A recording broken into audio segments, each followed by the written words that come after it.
e-commerce. E-commerce web spoofing.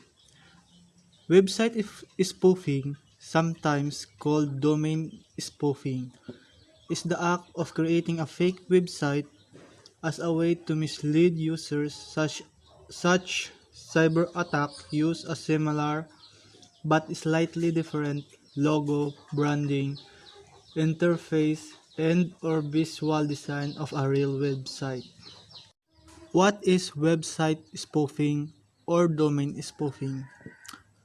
Domain spoofing is when cybercriminals fake a website name or email domain to try to fool users. The goal of domain spoofing is to trick a user into interacting with a malicious email or a phishing website as if it were legitimate. Domain spoofing is like a con artist who shows someone fake credentials to gain their trust before taking advantage of them. How to prevent spoofing attack? Here are some ways you can use to prevent spoofing attack at your organization. Leverage a spam filter. Spam filter should stop the majority of spoofed emails from entering your inbox in the first place. Use spoofing detection software. Software such as ARP and IP spoofing is effective for spoofing prevention. They can help you identify an impending snooping attack and stop it, including the methods it could use in the future. Leverage packet filtering. Packet filtering can help to prevent IP spoofing and its impact on a network. Analyzing traffic packets as they come helps to identify and block traffic with incorrect source. Cyber squatting. What is cyber squatting in e-commerce? The practice of acquiring and registering internet domain names that are similar to a particular brand or easily associated with another company for the purpose of benefiting from the confusion generated, diverting the brand natural public, or selling the domain to the brand at a profit. Types of cyber squatting. Typo squatting. Typo squatting is one of the most common types of cyber squatting. In this situation, the cyber squatter intentionally buys misspelled domain names of popular brand. Tulad po sa example sa baba na kung saan mali yung mga spelling. For example po yung Twitter, mali po yung spelling niya. TLD's exploitation cyber squatting or top-level domains. Top-level domains or TLDs are the last part of a domain name like .com, .ca, .tech, .original, and more. There are more than 2,000 TLDs available in the market, although big companies like Microsoft, Amazon, Facebook, etc. keep a large portfolio of such domain. It's not feasible for small and medium-sized business to buy the domain names containing their brand name in all the TLD variants. Cyber squatting exploit this situation and by matching domain of a popular business with different TLDs, cyber squatters make an inappropriate sites using such a misspelled domain and coerce the business owner to buy the domain at a premium price to protect their brand reputations. Some cyber squatters make phishing sites using such domains to mislead the original site customer. Gripe site cyber squatting. Not all cyber squatters are out to make a profit.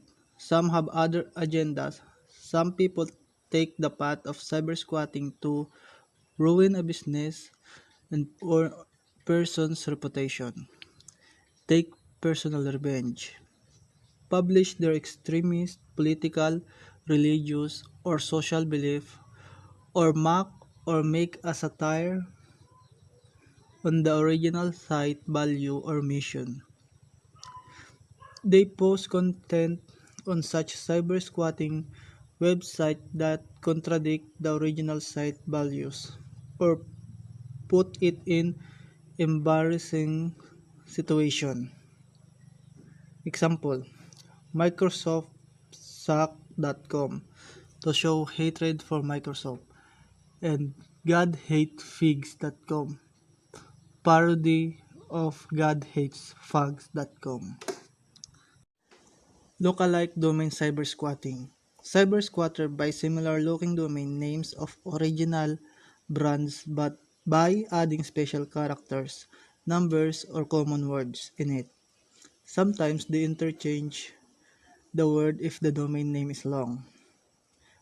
Tulad po dito sa baba po na nakalagay adding extra character.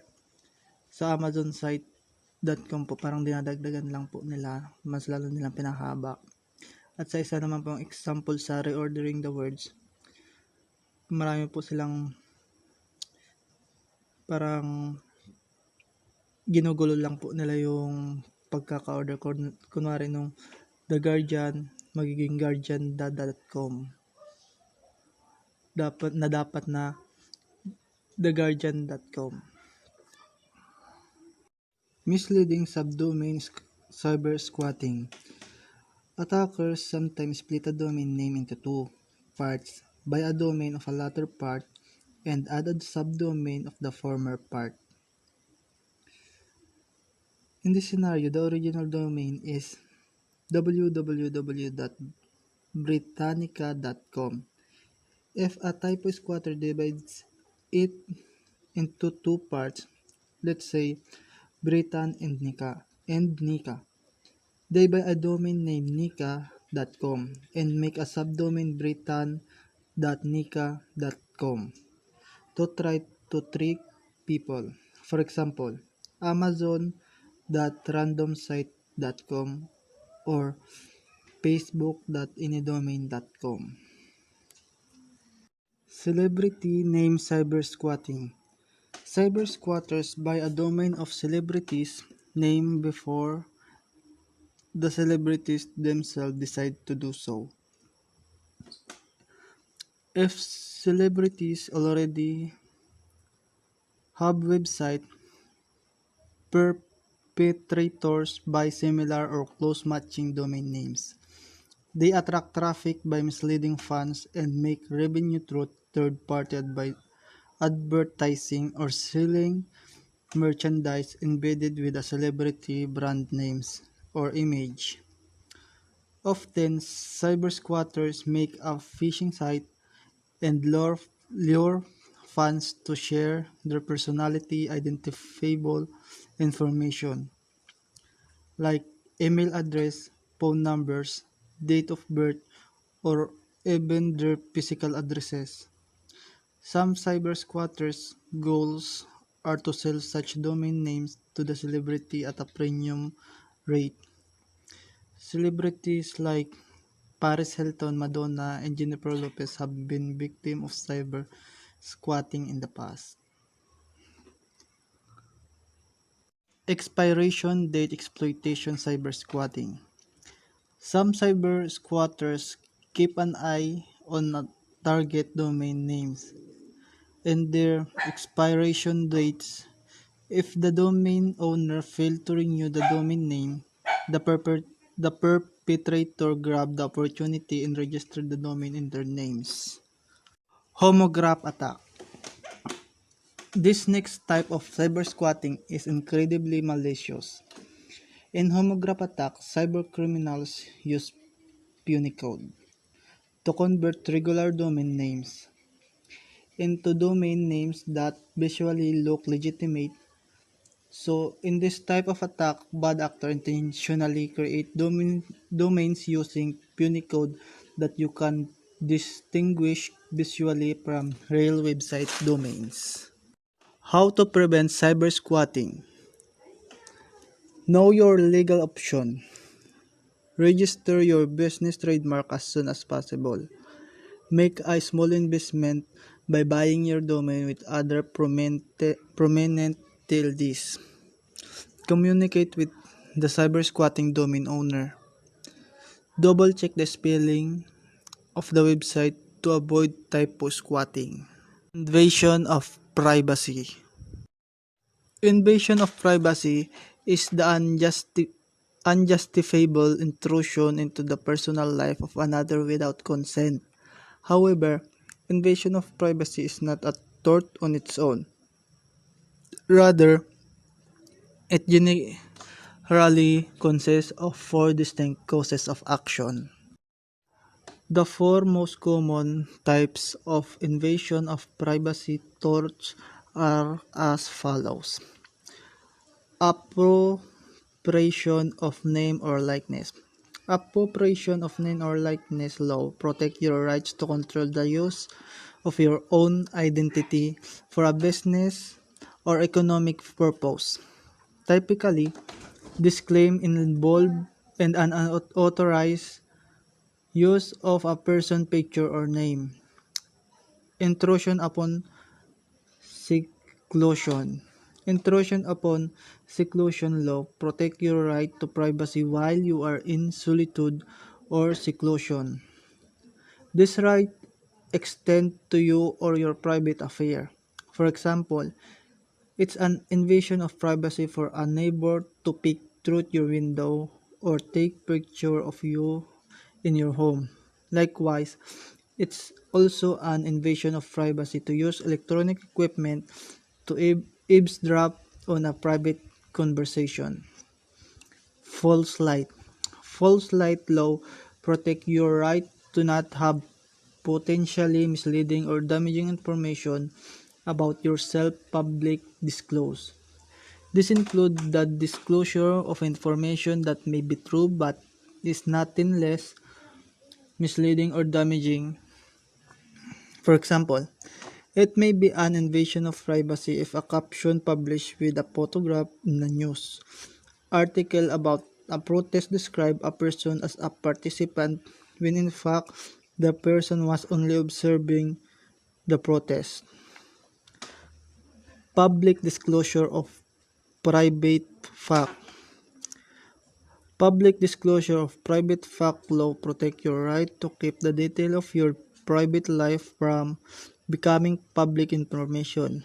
For example, publicizing fact about a person's health, sexual conduct, or financial trouble is likely an invasion of privacy.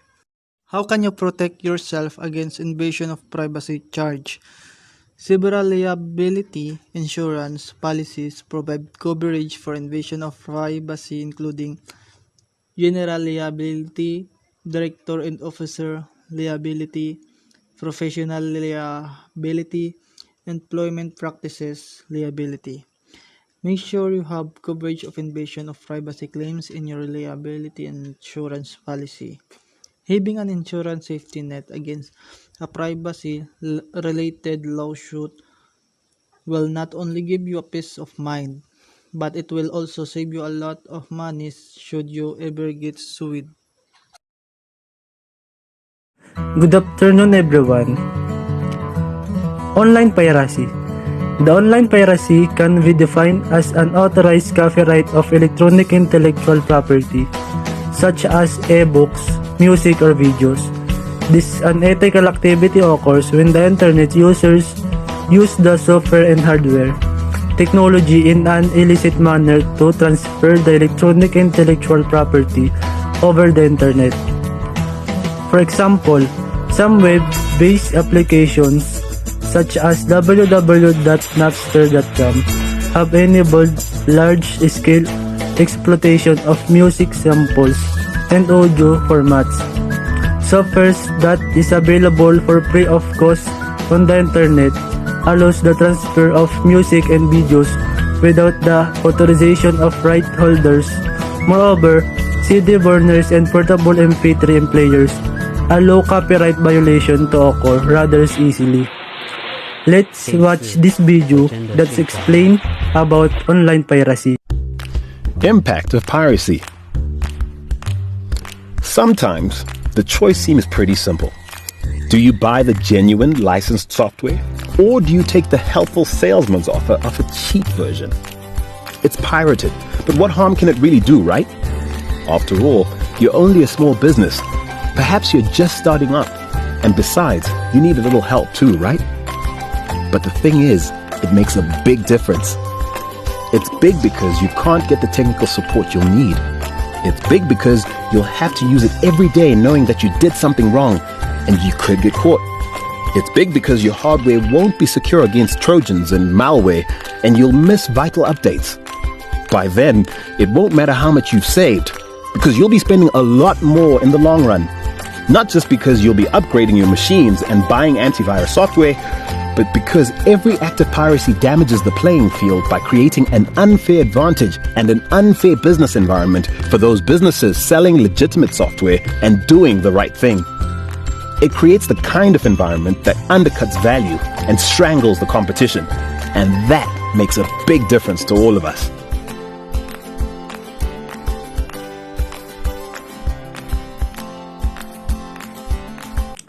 Email spamming. The email spamming, also known as unsolicited commercial email (OUCE), involves using email to send or broadcast unwanted advertisement or correspondence over the internet. The individual who spam their email is usually called spammer. Many spammers broadcast their email for the purpose of trying to get people's financial information such as credit card or account bank numbers in order to defraud them. Let's watch this video that explains about email spamming. Spamming is the use of electronic messaging systems, like emails and other digital delivery systems and broadcast media, to send unwanted bulk messages indiscriminately. Hey guys! Welcome to my channel. In today's video we will learn what spam email is, how to block spam, and why is it dangerous. Spam is defined as irrelevant messages sent to computer users using the internet as a medium with a motive of advertising, phishing, or releasing malware. Spam is usually sent in the form of bulk emails to users, which is commonly referred as email spam.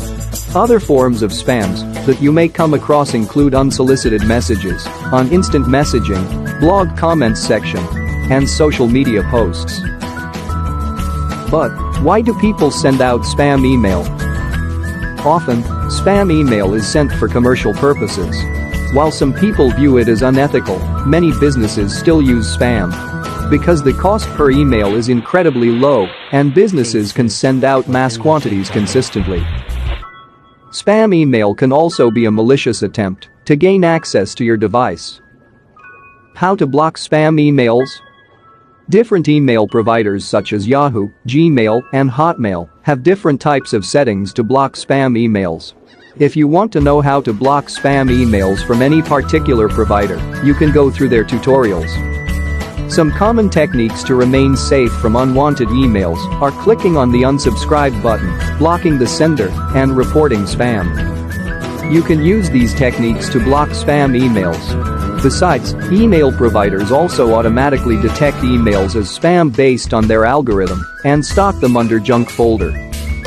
If you receive a message that appears to be spam, for example, if you don't recognize the sender, mark the message as spam in your email application. Don't click any links or attached files, including opt-out or unsubscribe links. Spammers sometimes include these links to confirm that your email address is legitimate, or the links may trigger malicious web pages or downloads. Why is spam email dangerous? Spam emails are not only irritating for the recipient, but also considered harmful as you may be at the risk of losing your personal and financial information. It can include malicious links that can infect your device with malware. Senders of unsolicited emails may try to deceive you by asking you to enter your financial details like credit card information to receive an attractive offer. You may also be ticked to download free software, which may include a ransomware. Types of spam. There are different types of spam. The most common types of spam are commercial advertisements. When businesses capture your email address, they often subscribe you to their newsletter by default as a low-cost way to sell their products. Whenever you fill out an online form, look for a checkbox to opt into or out of marketing email. While these emails can be pesky, most are harmless, and by law they must have a visible opt-out or unsubscribe option. If you unsubscribe and continue to receive spam, update your email settings to filter messages from the sender's address out of your inbox. Antivirus warnings. Ironically, antivirus warnings are a common spam tactic. These emails warn you about a computer virus infection and offer a solution, often an antivirus scan to fix the alleged cyber threat. But taking the bait and clicking the link can grant a hacker access to your system or may download a malicious file. If you suspect that your computer is infected, do not click a random email link. Instead, pursue legitimate cybersecurity software solutions to protect your endpoints. Email spoofing. Phishing email scams are often effective because the spam emails masterfully mimic legitimate corporate messages to get you to act. In a spoofing attack, a spammer picks a company brand victims will trust, such as a bank or an employer, then uses the company's exact formatting and logos. Before you reply or click anything, check the from line to make sure that the sender's email address is legitimate. When in doubt, contact the company to verify whether the email is real. Sweepstakes winners. Spammers often send emails claiming that you have won a sweepstakes or a prize. They urge you to respond quickly to collect your prize and may ask you to click a link or submit some personal information. If you don't recognize the competition, or if the email address seems dubious, don't click any links or reply with any personal details. Unfortunately, spammers prey on people's goodwill. A common money scam begins with emails asking for help in dire circumstances. The spammer fabricates a story about needing funds for a family emergency or a tragic life event. Money scams. Unfortunately, spammers prey on people's goodwill. A common money scam begins with emails asking for help in dire circumstances. The spammer fabricates a story about needing funds for a family emergency or a tragic life event. Always be cautious about providing personal information or sending money. Malware warnings. If you receive an email warning you about a malware infection on your device, such as ransomware or virus, this is probably a malware warning spam. In some cases, the spammers say they have the solution to your problem and that you just need to provide some information or download an attachment. Well, if you like safety and privacy, I would advise you to install anti-spam. Anti-spam software helps you remain protected from computer viruses, ransomware, Trojan and phishing. Hackers use email as a medium to circulate viruses, so an anti-spam software is a must-have if you are internet user. Antivirus with anti-spam feature detects and blocks spam emails. Thank you for watching this far. If you liked the video, please hit the like button. If you want to see more videos, hit the subscribe button. Copyright. The copyright laws protect intellectual property in its various forms and cannot be used freely. It is very difficult to protect intellectual property in e-commerce. For example, if you buy software, you have the right to use in it, not the right to distribute it. The distribute rights are when the copyright holder also copying contents from the website also violates copyright laws. Let's watch this video that explains about copyright. Whether you're a local artist composing your own music or a massive studio filming the next blockbuster, all creators should understand how copyright, public domain, and fair use affect their work. Although these legal concepts can be somewhat confusing, we're here to break things down into easily understood language. Keep in mind that this video should not be taken as legal advice. Also, we'll be focusing on copyright in the United States. Copyright is the concept that original works, such as writing, photos, or music, belong to the people who create them, and that you cannot use, copy, modify, or publish that work without permission. If you violate copyright, it's called copyright infringement, and you may face steep consequences, such as lawsuits or criminal charges. The vast majority of movies, music, books, photos, and other types of popular media are protected by copyright. Generally, those copyrights last for the lifetime of the creator, plus 70 years after their death. However, the duration of a copyright can vary due to its publication date and ever-changing copyright laws. When a work has no copyright protection, it enters the public domain.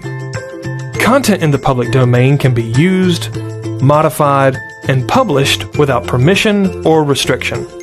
This includes all works published prior to 1923, as well as works with expired copyrights. Creators can also place their content in the public domain if they desire. Although you normally need permission to use copyrighted material in your own work, there is an exception called fair use. Fair use allows you to use brief portions of copyrighted works without permission for certain types of use, such as criticism, teaching, or news reporting. However, fair use can get tricky. For instance, you may not be able to claim fair use if you use the copyrighted work for a commercial purpose or take too much of it. When in doubt, always respect the creator's copyright and use as much of your own material as possible to avoid issues. Although copyright, public domain, and fair use can seem like giant, complicated subjects, you should now have a better understanding of the basics.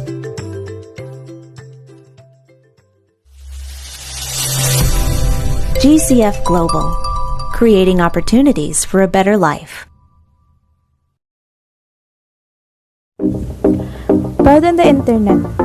E-commerce proud pop out with the rapid increase in the popularity of websites. It is a hot issue for both cyber and click-and-mortar merchants. The swindlers are active mainly in the area of stocks. The small investors are done by the promise of false profits by the stocks promoters. Ethical and legal implications. Business entering the e-commerce world will be facing a new set of ethical challenges. It is easy for business to become sidetracked in the ethical challenges of operating in this way and to pay little attention to the ethical implications. There are many ethical implications for business. To run into would normally be addressed when doing business face-to-face. For example, selling tobacco and alcohol to an underage minor over the internet. This is impossible to regulate easily and effectively as it would be if the person walked into a store. Not only is this unethical but is also illegal. Although e-commerce has a big effect on the global trade, governments also have a large effect on the growth of e-commerce on the internet by regulating it accordingly. As governments are setting regulation for e-commerce organizations, managers are starting to worry if the regulation will be made to tighten or to reduce the market in the online trade. Regulation of e-commerce is very important for the cyberspace market as it can help or stop the organizations working with e-commerce, as well as being able to protect the consumers in the online market. Common cybersecurity, trade, and hospitality industry. While hospitality companies have fewer transactions than retail organizations and thus have data on fewer customers to steal, they collect substantially more variable and varied personal data for each of their guests. Hotel collects substantial personal information on their guests to give them a more personal stay. In addition, hotels often share partnership with other local companies that their guests may frequent, from restaurant to local entertainment option, giving hotels even more expansive profile on each guest in their database. But even before hotels began to attempt to excel at digital innovation, the core functionality and structure of most hospitality companies makes them particularly vulnerable to cyber attacks. Hotels run a massive number of endpoints and remote connection (HVAC), heating, ventilation, and air conditioning control, Wi-Fi system, alarms, and electronic doors are all common digital features in modern hotels, and each provide cybercriminals with entire points into a hotel network. In every hospitality company, each individual regional hotel is directly connected to the company entire national or global network, which means only one small regional hotel needs to be breached to compromise the entire company. A hospitality company vulnerability to a single point of failure is a massive weakness. Only one employee at one hotel needs to make one mistake to create a global crisis, and these failure points are likely hotel computer systems are in constant use from countless terminals. Most of the employees who interface with computers at hotel are not IT employees, nor are they trained to act sensitively to cybersecurity concern. Many hotels utilize legacy system, and even modern systems are rarely patched, updated, and protected. POS, or point of sale attack. POS systems are the most common to get hacked in hotel. POS machines have direct access to credit card data and personal information through payment processor gateways, while credit card issuers have up their security. The integrity of POS machine is still questionable. Card data malware can find its way into a hotel due to a variety of reasons, including improper configuration, weak password, insecure remote access, etc. Since POS security is delegated to the processor, there is greater chance of data breaches.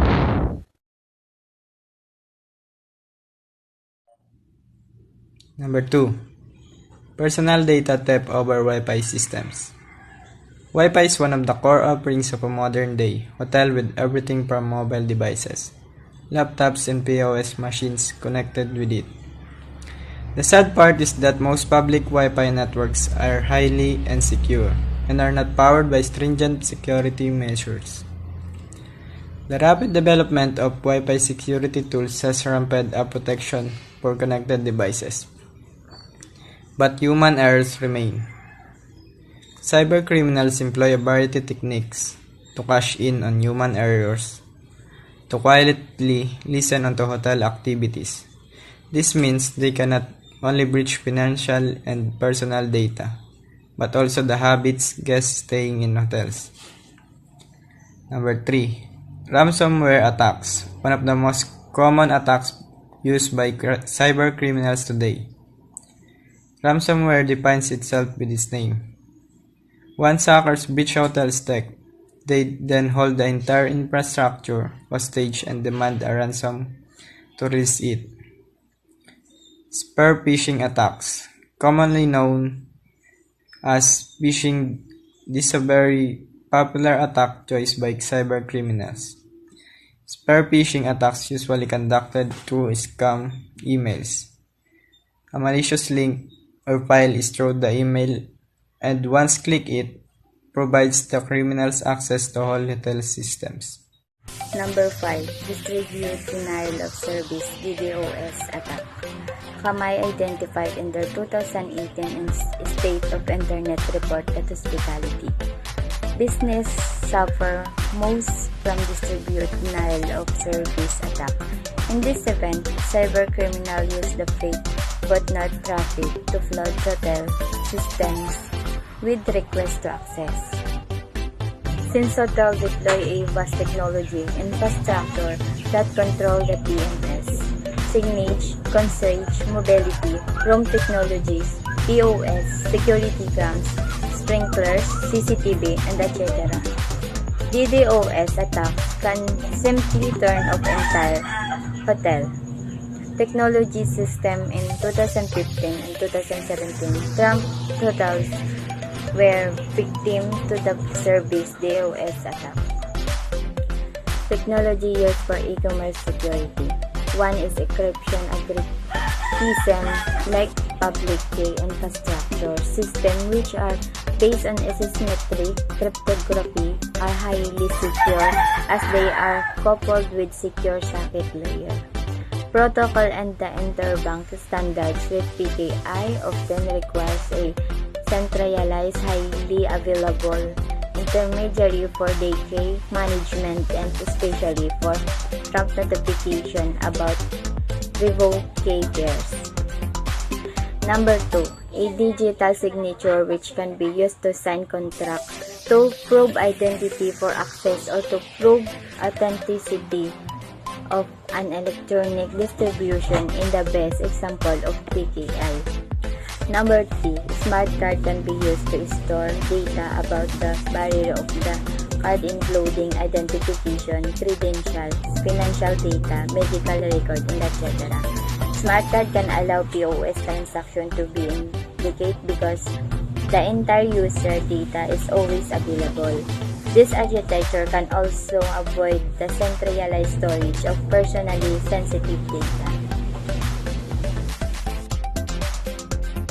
Digital cash and networking and payment, through which a consumer might buy electronic data or a digital service without revealing his purchases to a financial clearinghouse and identity to a merchant. Micropayments such as per article newspaper, subscription, and PayPal, a payment intermediary, have also been financially successful. Digital watermarking technology is another popular internet security mechanism where the technical goal is to find ways of cryptographically tagging electronic content, especially image and audio, is a way that is non-removable, not forgettable, and recognizable. The watermark tag is generally designed to be invisible or unobtrusive. Cybersecurity management. Cybersecurity management is an organization at strategic level capability to protect information resources and competitive advantage in a complex and evolving threat landscape. Today's highly dynamic and fast-paced business environment shape the way in which enterprises use their assets, such as digital processes, information, and IT systems to gain a competitive advantage. These assets are increasingly exposed to security threats, both external and internal, such as theft, fraud, sabotage, embezzlement, and industrial espionage. Cybersecurity management mitigates the risk exposure of organizations using a range of managerial, legal, technological, process, and social controls. So, good afternoon po. Ako po si Karen Carolina at ang tatalakayin po natin is all about the 5 phases of cybersecurity management. So, the first phase involves planning and preparing for a cybersecurity incident so that your organization is prepared for a cybersecurity incident when one arises. So, napakahalaga nito ng pagpaplano at paghahanda para kung halimbawa na lang may mangyari man na insidente ay handa ang organisasyon dito. So, next is the detect and report. Involves the continuous monitoring of the information sources. the detection of cybersecurity events, and the collection of recording of information associated with the event. So, ito naman yung pagkokolekta ng pagtatala ng informasyon na nauugnay sa kaganapan. So, kinakailangan dito, baybayan yung mga pinagmulan ng impormasyon. Next is the assess and decide phase. Involves assessing cybersecurity events and deciding whether or not an actual cybersecurity incident has occurred. So, ito naman yung pagpapasya kung naganap o hindi ang isang actual na insidente sa cybersecurity. Number 4 is yung respond phase. Involves containing, mitigating, and recovering from the cybersecurity event. And last is yung post-incident activity. Involves learning from the incident and making changes that improves the organization's security and processes. So, here are the key elements of cybersecurity incident management. First is yung plan and prepare. So, meron dyan, incident response team formed, security awareness, apply safeguard, and test the plan. Number 2, detect and report. So, meron naman dyang monitor security system and feeds. And last, detect cyber incidents. Number 3, assess and decide. So, it is really an incident, triage and prioritize. Number 4, respond. So, contain, eradicate, recover from the forensically analyze the incident. Number 5, post-incident activity. So, nandito yung mga lesson learned, evidence retention, continuous improvement. Best practices against cybersecurity. 1. Operating continuous training program in cybersecurity. This will help to ensure that every employee is trained and proficient with handling sensitive data securely. Organizations can also limit the insider threat by limiting access to sensitive data to trusted employees only and by implementing multi-factor authentication for users who have access to such as data. Ito ang pag-encourage sa mga employees upang may sapat na kaalaman about sa security issue ng kanilang business and paano nila maiwasan ang anumang katulad ng phishing and social engineering attacks, password best practices, and the potential cost of data breach to your business.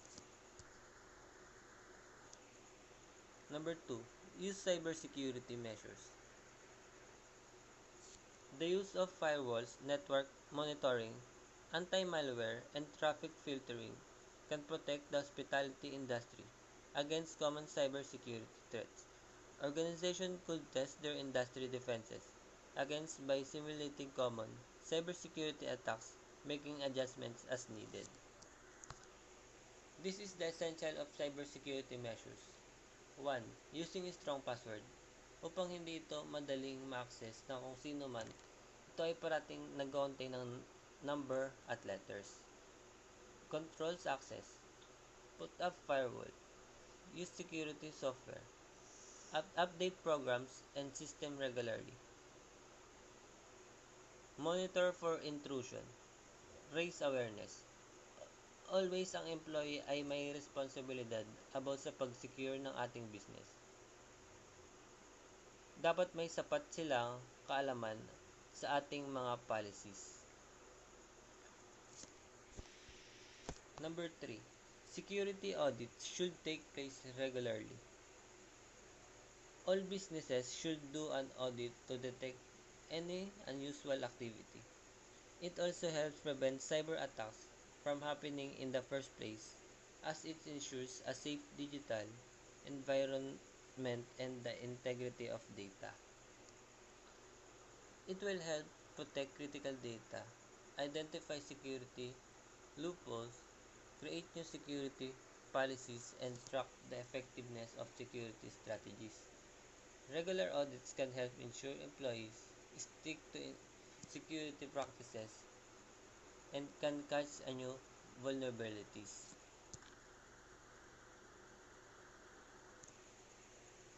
Number 4.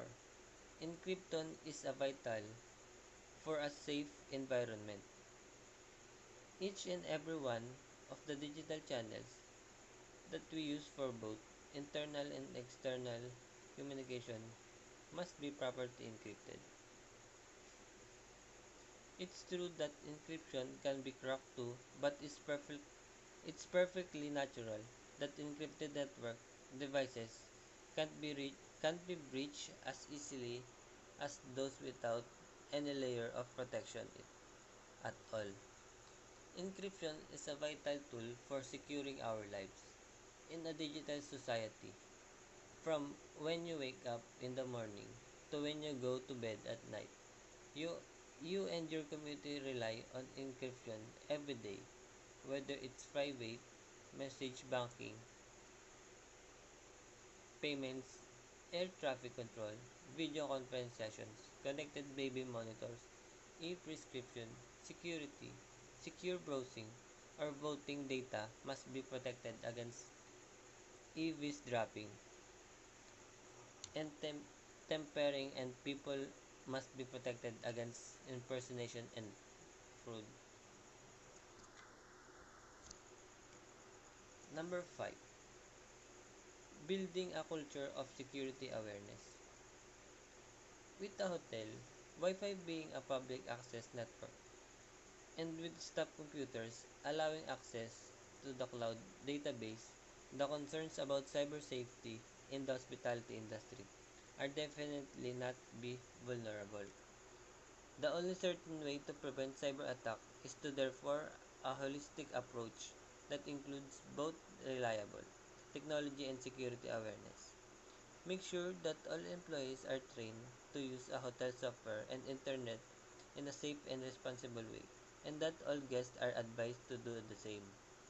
It is necessary to help users identify threats to information security and take proper action in response. All users need to know how to protect against threats and stay update on the latest types of attacks.